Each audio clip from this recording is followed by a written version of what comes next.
What is OHLC and how does it impact your trading strategy? The one setting that is the most common on Cryptohopper is the OHLC value. This setting is present in almost all of our strategies. OHLC are the open, high, low, and close values of a candlestick. Essentially, this setting chooses the value on what you are calculating an indicator. Let's take, for example, the 10-period simple moving average.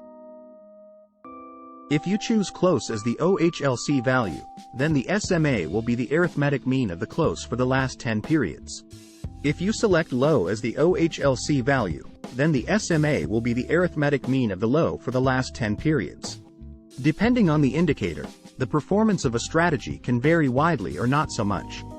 Generally, the more complex the indicator is, the more the performance will vary, and the higher the time frame used, the more the performance will vary.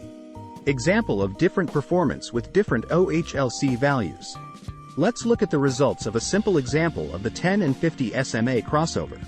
The backtesting period was from the 1st of January 2018 to the 25th of March 2023. A 0.1% fee was taken into account, and all of the trades were taken with the entire amount. Open. 180% profit, 64% drawdown high. 298% profit, 53% drawdown low. 160% profit, 69% drawdown close. 227% profit, 72% drawdown.